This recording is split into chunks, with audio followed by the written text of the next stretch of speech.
Hello everyone and welcome guys to this video. Today I will show you how to pair Oculus Quest 2 control without a phone and a phone.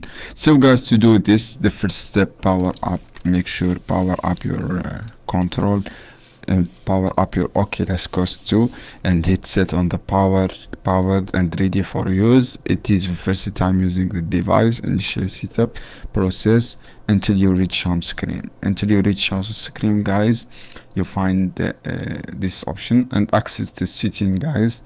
Access the setting, navigate your setting menu on the Oculus Quest, and you find by selecting a gear icon the setting and enter your device, and within setting, guys, menu locate, select the device option. After that, choose the pair a new device and lock this option similar pair new device.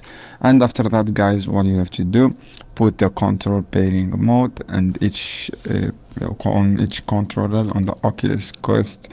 This is a small bottle, find the near bottle and handle, press the hold and until the LED light the control start flashing and indicating the pairing mode, and confirm your pairing. This is how you can do. You find this small button, guys, on this after go to setting. This is how you can do, guys. I hope this video helpful for you.